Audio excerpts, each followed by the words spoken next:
২৪ আন্দোলনের অন্যতম হটস্পট উত্তরা। আর এই উত্তরায় মাদ্রাসা শিক্ষক এবং শিক্ষার্থীদের অবদান ছিল চোখে পড়ার মতো। আজকে আমরা এসেছি উত্তরার তানজিমুল উম্মাহ আলিম মাদ্রাসার ইবতেদায়ী শাখায়। আমরা কথা বলবো এখানকার শিক্ষক যিনি তার সাথে। হুজুর আসসালামু আলাইকুম। ওয়ালাইকুম সালাম ওয়া রাহমাতুল্লাহ। কেমন আছেন? আলহামদুলিল্লাহ, ভালো আছি। আসলে এই যে আপনারা আমরা জানতে পেরেছি যে জুলাই মাসের 20 তারিখ দিন পেরিয়ে গভীর রাতে আসলে আপনাদেরকে এখান থেকে গ্রেফতার করা হয় এবং গ্রেফতার করে পরবর্তীতে দেখানো হয় যে আপনারা আসলে নাশকতার জন্য নাশকতার মামলা দিয়ে সুইচ গেটে অবস্থান করছিলেন। সেই মামলা আপনাদের দেখানো হয় এবং পাশাপাশি আপনাদের সাথে বিস্ফোরক দেখানো হয়। বিষয়গুলো আপনারা কিভাবে দেখছেন? আমি আমার ছেলে যখন মাগরিবের নামাজ পড়ে 20 তারিখ মাগরিবের নামাজ পড়ে 11 নং সেক্টর মসজিদ থেকে নামাজ পড়ে থানার সামনে দিয়ে আসে, তখন আমার একটাই মাত্র ছেলে, যখন তার গায়ে পায়জামা পাঞ্জাবি পরা থাকে, তো ছেলেকে ডাক দেয় যে এই ছেলে কোথায় যাচ্ছ? যে নামাজ পড়ে আমি বাসায় যাচ্ছি। তখন থানার সামনে, উত্তরা পশ্চিম থানার সামনে থেকেই ছেলেকে জাস্ট আমার মনে হচ্ছে যে পাঞ্জাবি পরা, এটাই তাদের সন্দেহ। তার ছেলে ডেকে নিয়ে বলছে, দেখি তোমার কোনো মোবাইলে কোনো কিছু আছে কি না।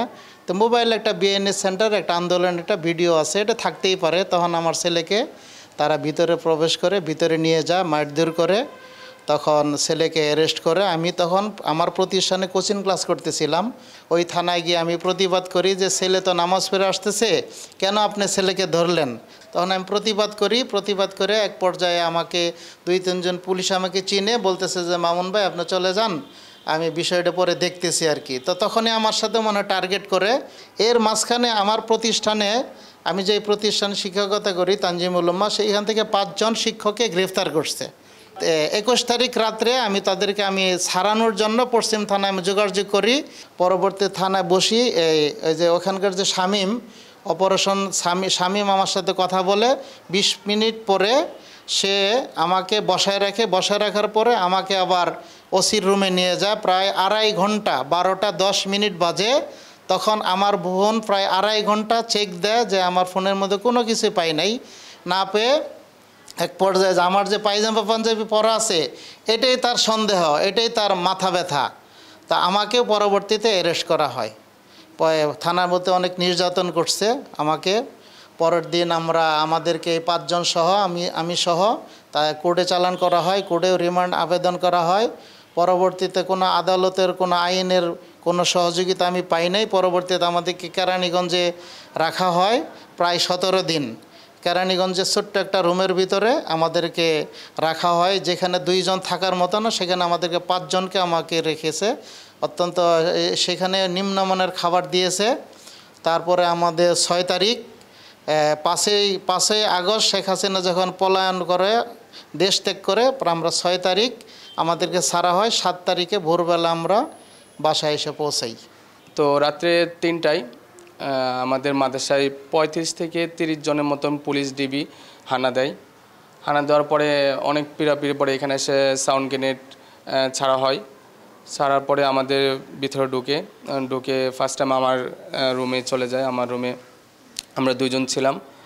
আমাকে অনেকভাবে তারা জেরা করে, অনেক মারধর করে। পরে এক পর্যায়ে তারা আমার কাছে আমার ইউনিভার্সিটির, শান্তামরিয়াম ইউনিভার্সিটির কার্ড পায়, আইডি কার্ড পাওয়ার পরে বলে তুমি তো ছাত্র আন্দোলনের সাথে জড়িত। তো উনি আমার মোবাইল চেক করলো, মোবাইলের ভিতরে কোটা আন্দোলনের কিছু মেসেজ দেখতে পেয়ে আমাকে বিভিন্নভাবে মারধর শুরু করলো এবং উনি বলে তুমি শিবির করো, শিবির ট্যাগ দেওয়া শুরু করলো। আমাকে বলে তুমি ছাত্রদল করো, যে কোনো একটা আমাকে বলছে। আমি বলছি না ভাই, আমি কোনো দল করি না, আমি সাধারণ শিক্ষার্থী হিসাবে আমি অংশগ্রহণ করেছি, এটা আমার নৈতিক দায়িত্ব থেকে আমি করেছি। টানা 7মবারের মতো বেস্ট টিস্যু পেপার ব্র্যান্ড হিসেবে স্বীকৃতি পেয়েছে বসুন্ধরা টিস্যু। ওনার এক পর্যায়ে আমাদেরকে ধরে নিয়ে যায়। গাড়িতে উঠানে যাওয়ার পরে তারা তো আমাদেরকে অকথ্য ভাষায় গালিগালাজ এবং কেউ হুমকি দিচ্ছে এরকমভাবে যে বেটা তোদের মতো কত লোককে আমরা ড্রেনের ভিতরে ছেড়ে দিয়ে আসছি, তোদেরকে মারলে কী হবে। তারপর ওনারা আমাদেরকে এখান থেকে প্রায় 36 ঘন্টা রাখার পরে আমাদেরকে ভোর 4টায় 22 তারিখ মেবি ভোর 4টায় আমাদেরকে পূর্ব থানায় নিয়ে যায়।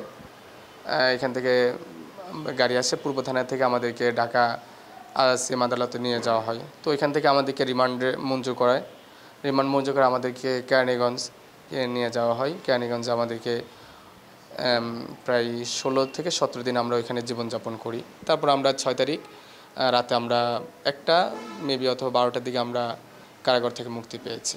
উত্তরায় মাদ্রাসার শিক্ষার্থীরা স্কুল কলেজ বিশ্ববিদ্যালয়ের ছাত্রদের সাথে কাঁধে কাঁধ মিলিয়ে আন্দোলন সংগ্রামে যুক্ত ছিল জুলাই এবং আগস্টে। আসলে উত্তরাতে আপনারা কিভাবে সংযুক্ত হলেন আর কি সেই বিষয়টা? 18 জুলাই আমরা বিএনএস সেন্টারে যখন আমরা শিক্ষার্থীরা মিলে পাল্টা হচ্ছিল পুলিশের সাথে, তো এক পর্যায়ে পুলিশের যে একটা গাড়ি আছে, যে গাড়ি দিয়ে আমাদের উপরে মানে গাড়ি জোরে সরে আমাদের উপরে উঠতে চেষ্টা করে, তখন আমরা ছাত্ররা প্রথম দিকে আমরা পিছিয়ে যাই, পরে আবার আমরা ধাওয়া করি। তো এক পর্যায়ে হচ্ছে যে পুলিশরা মানে গুলি ছোড়া শুরু করে, প্রথমে ছোড়া গুলি, তারপরে হচ্ছে পরবর্তীতে আমাদের চোখের সামনে প্রায় 4 জনের মতো ডেট হয়ে যায় প্রাইভেট বিশ্ববিদ্যালয়ের শিক্ষার্থী, অনেকেই মারা যায় তখন। তো আমরা তাৎক্ষণিকভাবে পুলিশের সাথে যুদ্ধ চলতেই থাকে। তো আমরা সকলেই এই মাদ্রাসা শিক্ষার্থী এবং প্রাইভেট বিশ্ববিদ্যালয়ের শিক্ষার্থীরা সবাই একত্রে আমরা এই পরবর্তী দিনটাই এটা চলতে থাকে। 24-এর এই বিপ্লবটা এমন একটি গণ অভ্যুত্থান, এমন একটি গণবিপ্লব যেখানে আসলে বাংলাদেশের এমন কোনো শ্রেণীর মানুষ নেই যাদেরকে আমরা এখান থেকে বাদ দিতে পারবো।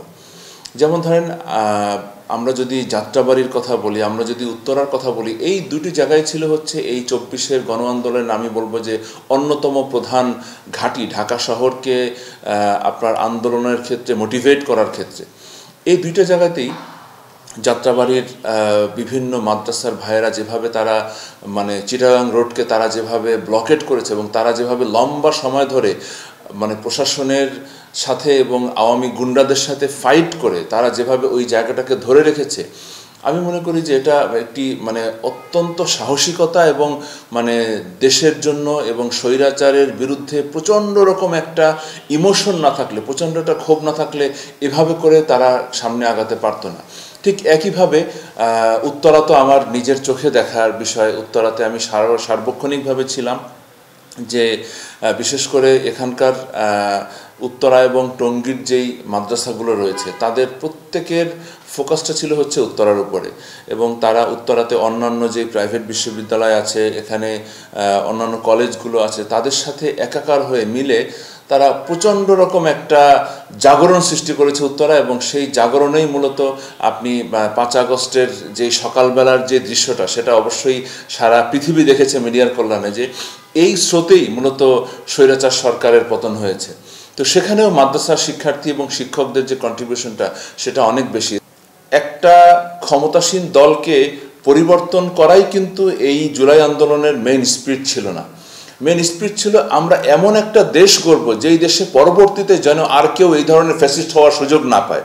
এবং এটার জন্য আমাদের যতগুলো জায়গা থেকে, আমাদের কনস্টিটিউশনাল বলেন, আমাদের সিস্টেমেটিক ওয়েতে বলেন, যে কোনো জায়গাতে যতগুলো পরিবর্তন দরকার সেই পরিবর্তনগুলো কিন্তু আনতে হবে।